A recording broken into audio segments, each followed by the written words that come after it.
The phoenix rises from the ashes of a past industry.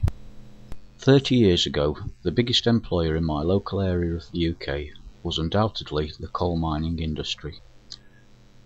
The whole atmosphere had the aura of the extraction of this prized mineral from the seams far below ground. Colliery workers and their families occupied the largest percentage of the local residences, with their miners' welfare clubs being the preferred social venue for all. Unfortunately, the 80s and 90s saw the demise of coal mining in the UK. Many men who were promised a job for life, when they left school, found themselves jobless and struggling to make ends meet. The whole area suffered as a result of the colliery closures. Sympathy abounded for these workers and their families as their former places of work were demolished to leave massive areas of waste ground where the coal mines used to stand.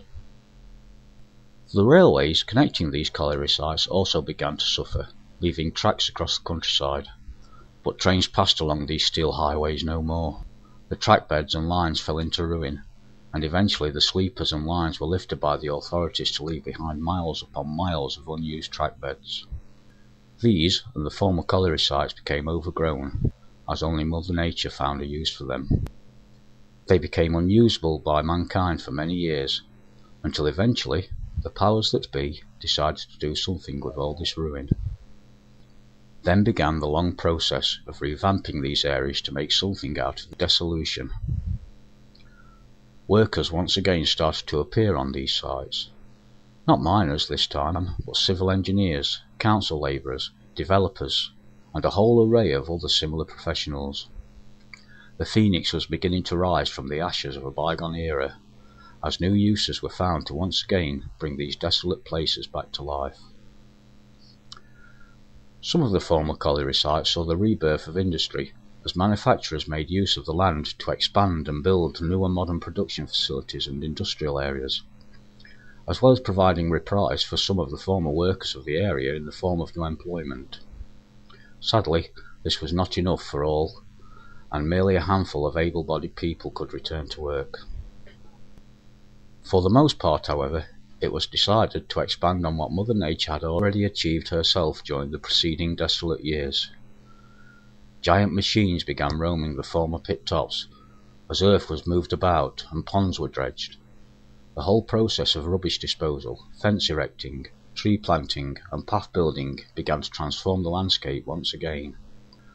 Large areas where once stood a colliery were now made safe for leisure use, and wildlife was invited and encouraged to occupy the land.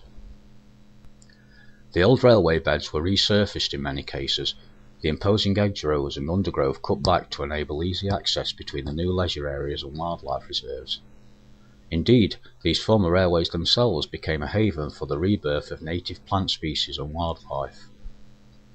These green pathways then allowed anyone to pass safely across the surrounding countryside without any danger from motor traffic. No longer do we hear the grind and noise of industry from the coal mines, but instead the call of waterfowl, the songs of bird life, the sigh of the wind through the trees, the mournful cry of the vixen, and the excited noise of children on their voyages of discovery. No longer are the pit tops the domain of mine workers with their packed lunches and faces blackened by the coal dust, but families and children with their picnics and a happy glee in their hearts, bird watchers with their binoculars and field guides, anglers, conservation volunteers, photographers and wildlife study groups. Trains of coal trucks no longer pass between the former pit sites, but dog walkers, cyclists, horses and their riders, pushchairs and prams, wheelchairs, walkers and backpackers, and courting couples on a lover's stroll. All around, the sounds of industry have now been replaced by the sounds of nature. No wonder these areas have now been renamed Phoenix Greenways. No other title could be more appropriate.